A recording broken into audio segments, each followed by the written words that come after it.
Welcome to Arizona Tourism University. I am Tyler Lopez. With me here is Josh, Coddington, Veronica, and Marjorie. And today we are going to have our presentation on proactive media relations and communications. Thank you, Tyler, and hello, everybody. Thank you so much for joining us. Today, we're going to be focusing on communications and how we proactively do earned media, both in-state, nationally, and internationally. I have Veronica and Marjorie here with me today, who are all part of the team that does earned media for AOT. And so we're going to be covering how we do that and how to be ready to pitch yourselves and your communities for similar opportunities. So to start with, we're going to do an introduction. I'm the Director of Communications. I oversee all of our communications. I collaborate with multiple teams here at AOT. I handle our proactive and reactive media relations and interviews, speak on behalf of AOT and our entire tourism industry, handle our industry-focused social media channels, and promote in-state travel through regular local media segments. And now I'll hand it over to Veronica. As Josh mentioned, my name is Veronica Quintero. I am a public relations manager here at the Arizona Office of Tourism, and I focus on working with Spanish language media outlets and finding relevant content and stories about Arizona to pitch for local TV segments and interviews.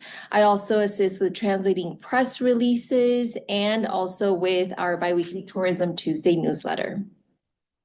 I'm Marjorie, and basically I try to get journalists to write favorable stories about Arizona as a tourism destination. I also say that I'm the personal concierge to the media because we make all of and I'm a professional beggar because everything that journalists do is for free. So I am begging for all those free services around the state to help make their trips a success. And then I also work on the calendar of events on visitarizona.com.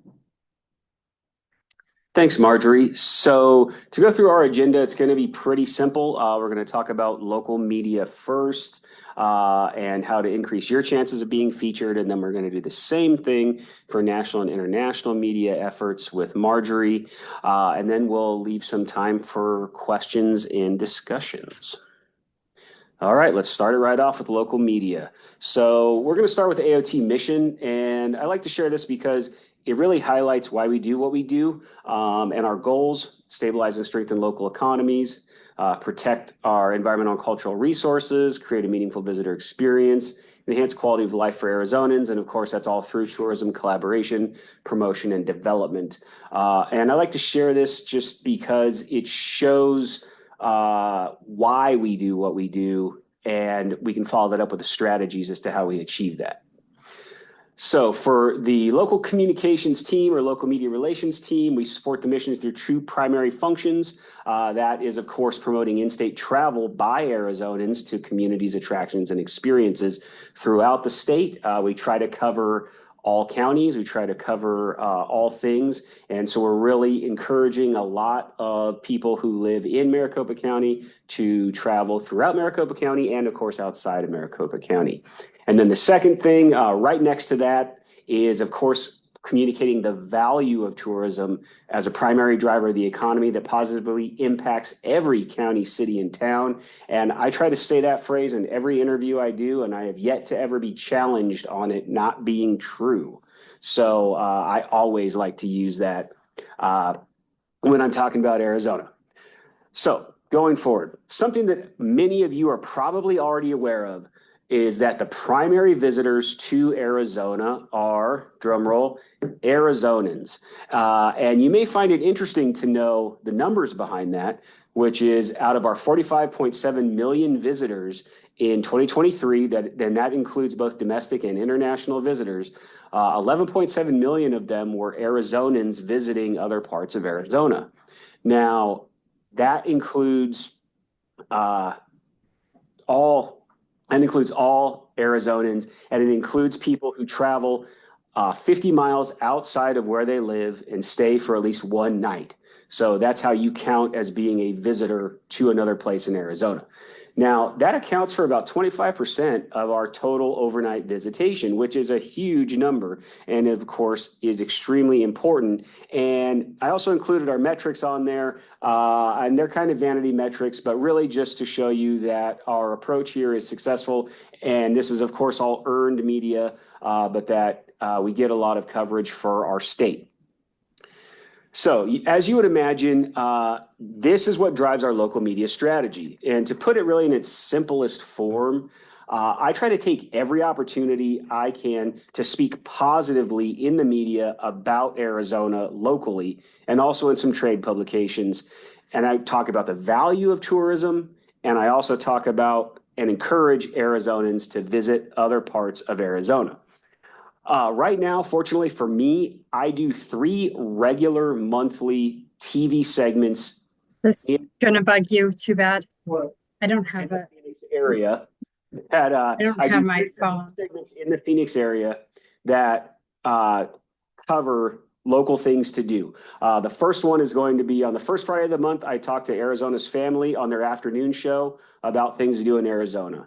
The second one is going to be I do Fox 10's Arizona AM show the second week of the month, and I talk about things to do in Arizona. And the third one is at the last week of the month. I do Arizona Midday on Channel 12, and you guessed it, I talk about things to do in Arizona.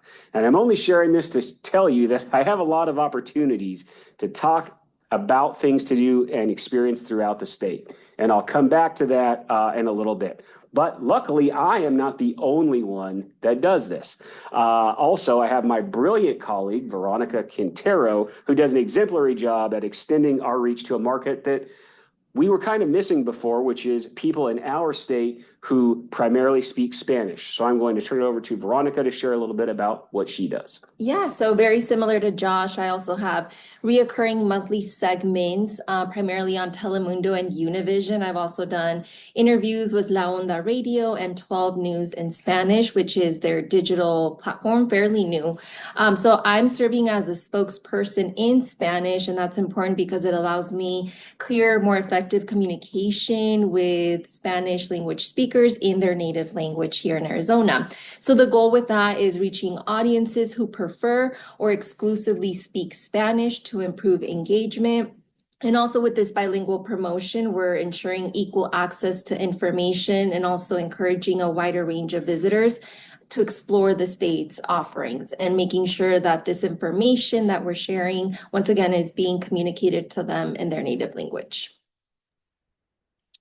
So thanks, Veronica. And, you know, really, that actually just barely scratches the surface of what Veronica does, because you know who literally connected the men's Final Four experiences last year with Spanish-speaking Arizonans? One guess. Yes, that was Veronica. She did that all on her own, and it was a great job, and she was lauded highly by the Final Four committee. So happy to have Veronica on the team.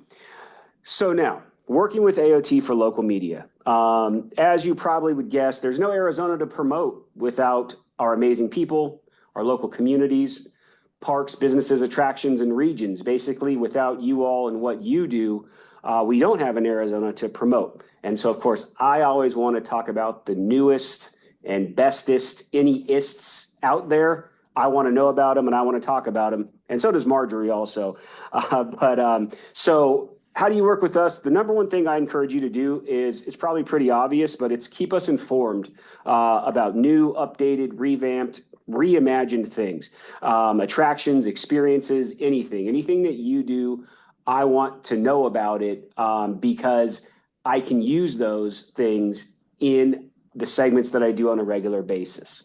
Another thing to do is consider who might be available to speak to the media in your community and about what you're doing. I speak a lot, but I love featuring partners or people from other attractions, communities, businesses to speak about what you do, because I'm always looking to talk about your place the way that you do.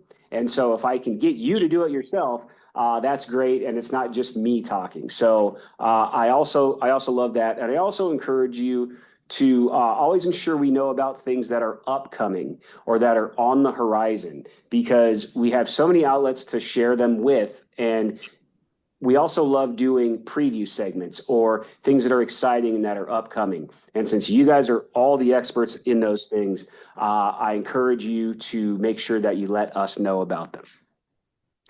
So it only took me about 15 attempts with Gemini AI to get this image to spit out of it.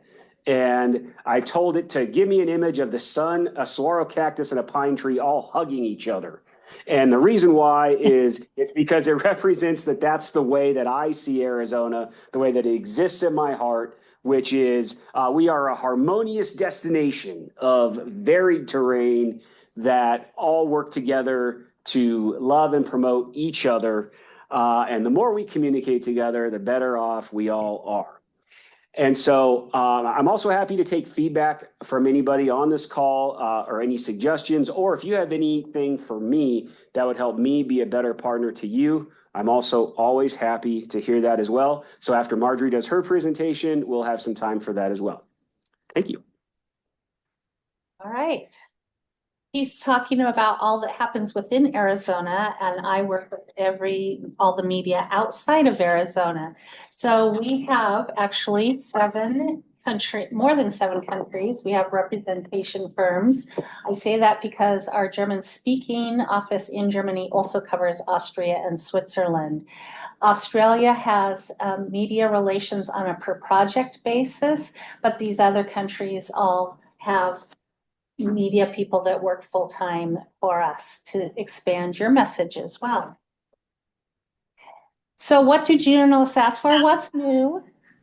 And you may have noticed the exact same sentence, anything that's ready for the store? And reimagined from attractions to experiences to properties in your community. I just found out like 10 minutes before this meeting that the Apache Trail had just reopened. That's huge. And I don't know how I missed that. So please think that even the most obvious thing that is going on in or near your community, we would know about. We don't always. The other thing that happens on our international markets is they are always asking about the connections to their country. So every German knows there is a German cafe up in Seligman, Arizona that's owned by a German, and they all pass through it when they're there. So anytime you have a Canadian who owns a business, I'm looking at Queen Creek Olive Mill or any international kinds of connections, we want to know about that because I guarantee you our international journalists are interested in that. They also want to know places that haven't been covered recently. So if we were to go and we wanted to sell the Grand Canyon and Travel and Leisure had just done super big thing on Grand Canyon, I can't go to Condé Nast and say, hey, Travel and Leisure just covered us. Will you cover us too? Not going to happen. So they want to know not only the places that have been covered recently, but the places that need some love. I literally get that question. Where are some places that need a little more love? And they are always looking for anniversaries, and think about those that end in zeros or hundreds or 250. I was just in Canada with Tucson, who said, we don't have anything new except that we're really old, because Tucson, if you know, is celebrating their 250th anniversary this year. So that was a big deal for them. Interestingly, they also have a rodeo that was 100 years this year.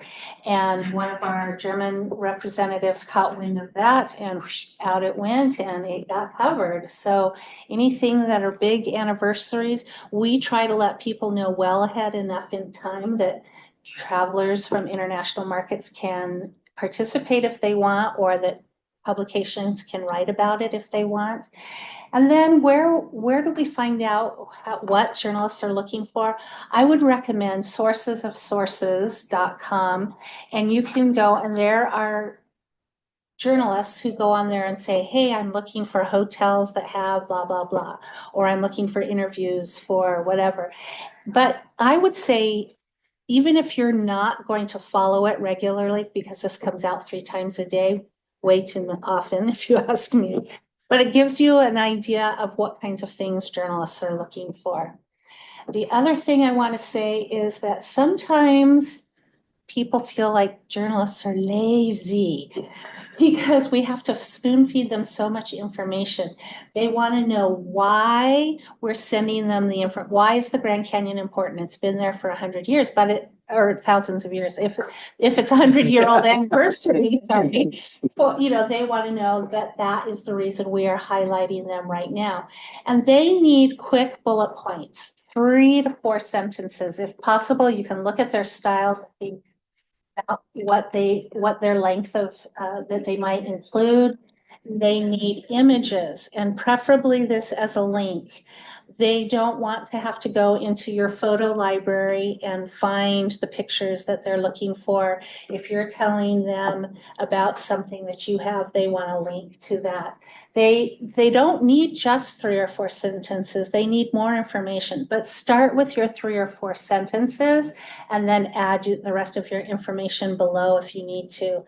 And I have sometimes gone to communities and said, hey, do you have the best taco in the US? And they say, yeah, here's our website. And I'm like, I can't hand a website to a journalist. They won't just go and look at your website. The reason they are not really lazy journalists, and I'll give you a little more background, and this is a journalist that I follow on Substack, and I hope that it helps give you an idea. Substack, I don't know if you're looking at all of those, but I would recommend if there's a journalist you want to get to come to your community or to write about your community or your business, that you follow them on Substack to see what kinds of things they're looking for, how they want to be pitched, and so forth.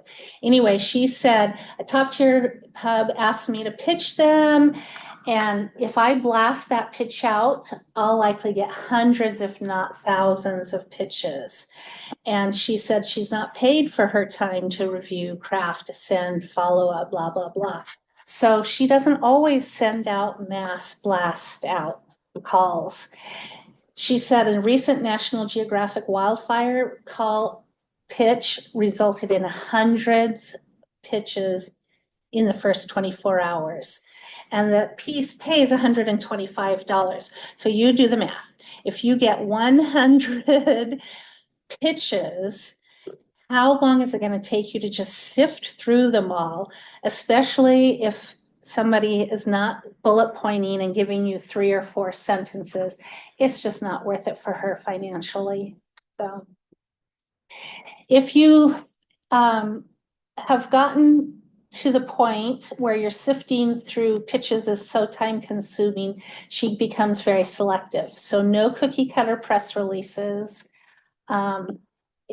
She says, blah, blah, blah, blah. Are you guys reading this? Because this is really long. This is not what she's asking for. And this is my point. But bottom where I say you are way better off sending 3 standout sentences than 5 mediocre paragraphs.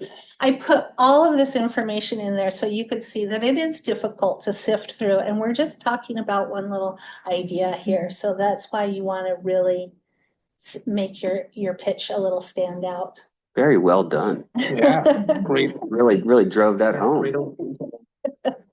What else they will request besides the short description is why. Why is this important to them? Not because you have an initiative to get your park visited, but because they need a new park to, so you have to always be thinking what's in it for them. You need to send images that are properly edited. That means do not send picture DSC or DSC 395. That is. And don't have it hidden so that they have to go into a photo library or something that they have to get access for, because the minute they have to ask you for access and 6 other people have just handed them the picture, guess which one they're going to go with first. Also, keep in mind that images need to be appropriate to the story. What that means is if she's doing an article for AARP, please don't send pictures with little kids in them. AARP is a senior publication, and nobody in any child publications or family publications wants to see old people looking out across something, looking very serene. They want to see what the kids are going to do. And then I would always offer suggestions for interviews or contacts as well. Here, we use Trav Media. It's a service where we get a zillion queries every day, and I am not exaggerating the zillion. So here are some of the ones that came in January. So they asked for romantic names, blah, blah, blah, but not just names. Okay, we have Valentine, Arizona, but they also need to know what's associated with that community, or if there are special traditions because they're named Valentine. Do they do something on Valentine's Day? Blah, blah. And again, images are a must, was this full. And then they also gave some more reasons what the images have to do. And then here's another one, is resorts that include golf, all-inclusive resorts. So if you just have a golf course, don't send it. You won't make any friends or enemies. And if you have golf, but you don't have all-inclusive rates, don't send it. But if you have a resort with golf and an all-inclusive rate, then please do. But look at all the kinds of details that they're asking, not just, okay, yes, I have it and here it is. Who's the course architect? What's the description? What makes it special? You can see all those kinds of things they're going to want to know about it, not just, here's my website, you can go to this. And then I have one more example in here where they are looking for hotel pools around the world. Well, what hotel doesn't have a pool in Arizona? But look what else she's asking, their great backstory. If you have design tidbits or a unique design element or something that makes this one stand out above every other hotel pool in the country, you definitely want to do it. And look what they're asking for, images that are on Dropbox, Google, or WeTransfer again, so they don't have to go searching for your. This one is, this is if you have a journalist who has contacted you and they say they want to come to your community and they want the red carpet rolled out, and you're like, what? I don't know about this or them. Feel free to run their name or the publication past us. Now, if you're getting requests every single day, we can't do your requests every single day. But if you're getting one or two a year that you just are feeling uneasy about, please feel free to run them, because that service, Trav Media, gives us lots more information about particular publications and journalists that we can always look to. Plus, there's a good chance we've worked with them. And find out if they're going to a neighboring community. Ask them what they know. Maybe they've given them the same spiel, or maybe they've altered their spiel. So, use your communities, us or neighboring communities. And then my last thing is, if you've had a bad experience, please let us know, because chances are they are not coming to your one community and no place else with Arizona. And if you know where they're going, let us know, because we want to warn or give a heads up to communities on down the line that they may need to visit. And then finally, you see the story has been printed. It's online. Look at it. It's beautiful. It actually may not say what you want it to say. We have no way of making journalists tell your story the way you want it told. We have no way of them telling the story the way we want them to tell. All we can do is give them the opportunity And just know that now, if there's a wrong misspelled word or something that is absolutely factually wrong, we can ask for corrections. But I had a journalist, I saw a story come in once about somebody, and I looked at it and I thought, that's not the journalist's name. And I contacted her. I said, Naomi, is this your story? And she's like, oh, for Pete's sake, they spelled my name wrong. So of course, she contacted the publication and got that corrected. So those kinds of things are easily corrected. But each month, we send a report to all of the DMOs of all of the results of our works with journalists. So if we send information, it'll usually show up on that report that, hey, we worked with this journalist, or we hosted this journalist, or those 7 international offices that I mentioned, they also produce press releases and feature releases and news briefs and so forth that are going out and that they're sending out to media. And often in some of the countries, you'll see journalists that just pick up word for word a specific release. So we'll indicate that, hey, that came from the January release that we submitted to all the journalists in our country. But if you've partnered with us in hosting a journalist, you'll receive a copy of their story.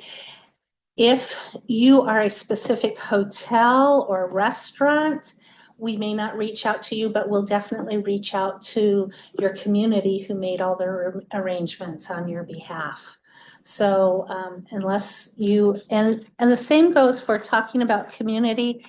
If you worked with a journalist and we don't know about it and you're trying to track it, let us know who that journalist is and we can make sure we can try to track it. Again, not 116 journalists a year are we tracking on your behalf, but if you have 1 or 2 in a year, we could definitely do it.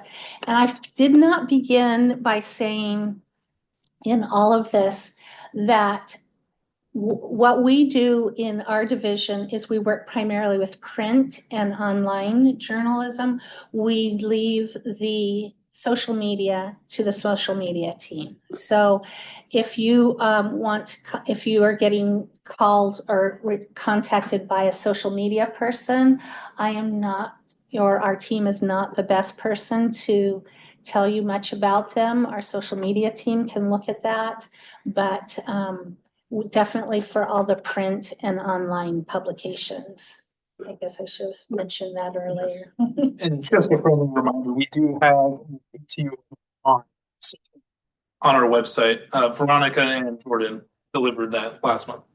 Good. Yes, thank you. Then the other thing that I work on with the Arizona Office of Tourism is the calendar of events. You'll see it on Visit Arizona if you go to the events section, and you are welcome to post your events on this. Underneath, there's a submit events button. You just click on it, provide all the information, and then it takes a little while for the computer to update itself. If you're having issues with it, I have had people say, I submitted everything and the computer is just sitting there, it's not doing anything. I'm going to guarantee, almost guarantee, that you have uploaded an image that is too large. So pull the image off, go ahead and submit the event, send me the event picture and say, hey, I couldn't get this on here, I don't know how to size it down. I'll size it down and add it to your event for you. Something else I want to mention is if you are having an event this weekend and you are today, Tuesday, just now posting your event, I'm going to assume your audience is just Arizona. I'm going to assume, or just your community. But when we are working in the international markets, those tourists are planning farther in advance. So if you want to make sure that you get the largest distribution of people seeing your event, put it up several months in advance. And even if you don't know what Act 2 on your musical lineup is going to be, don't worry. Just say a musical lineup will be presented with more than 4 bands. And, unless it's a band that everybody would travel for, you don't have to worry about it. Just make sure you get the basic information up on it and then keep updating your website, because those events will move to your website where they can find out who Act Two will be and what they're playing. So it's more important, I would say, to say, hey, I'm having X, Y, and Z festival, than to make sure every little tiny piece of information is included. Pictures always say 1,000 words, so I would include it. You have the opportunity to load up to 4 pictures on the calendar of events. And something else about the calendar of events is we share information throughout the office. So if you're putting up a calendar of events item and Emily, who works on the website doing stories, says, hey, I'm looking for family friendly stuff to blah, blah, blah.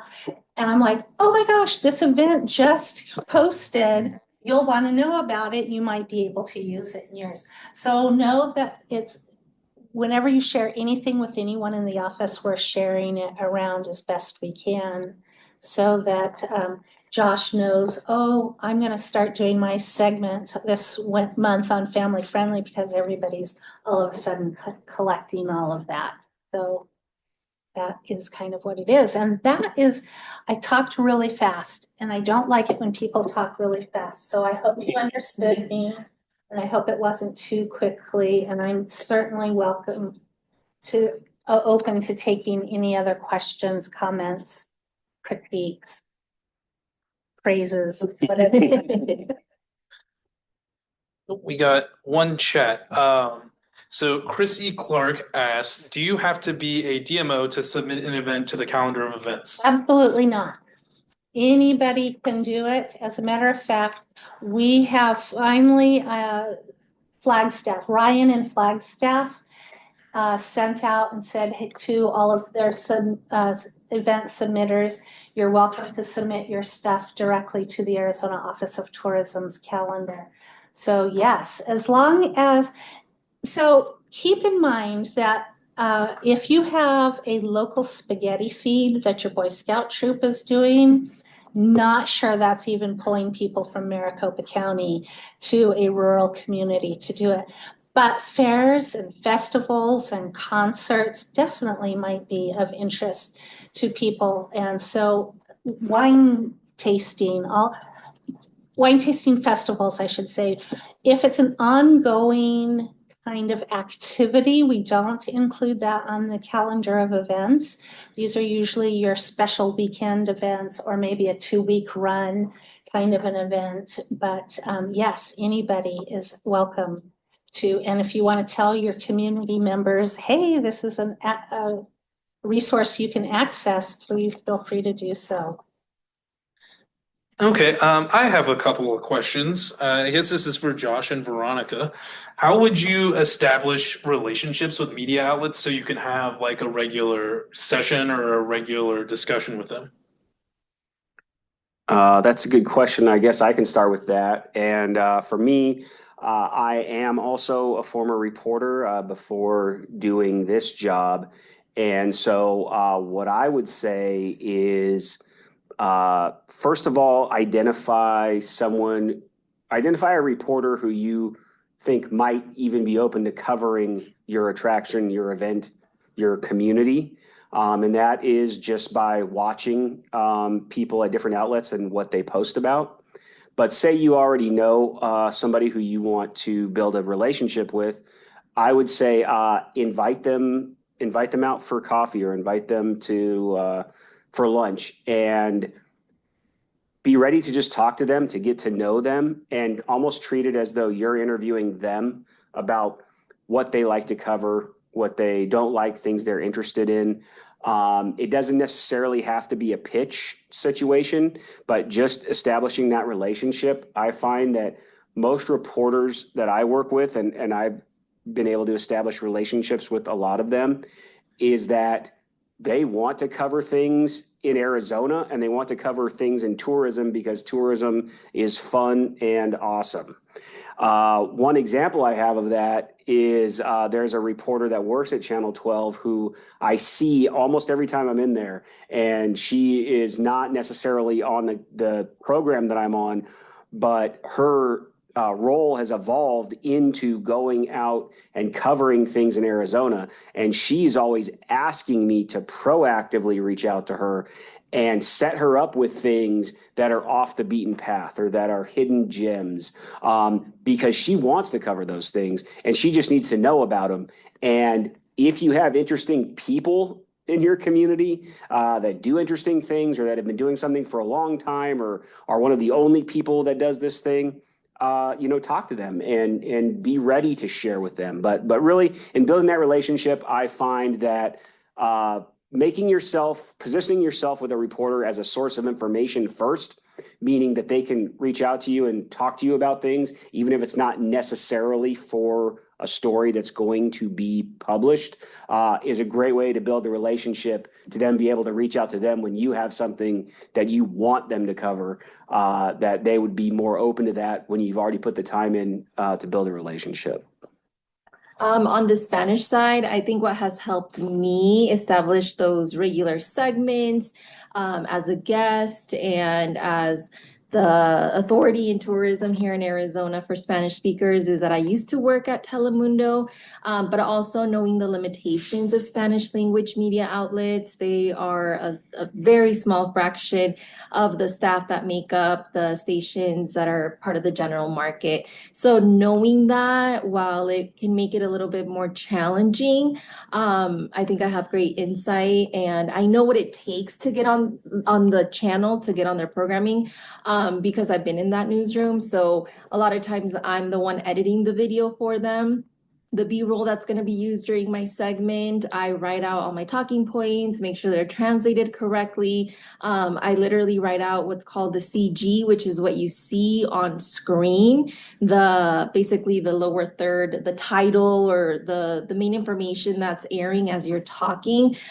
Normally the producer would do that, but I go ahead and just give them the suggested CGs and the headlines because every person there is doing the job of like 4 to 5 people. Because they're lazy.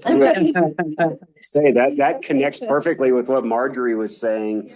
And what I would say on that point is that if you want a journalist to cover what you're pitching, make it as easy as humanly possible to get to the story.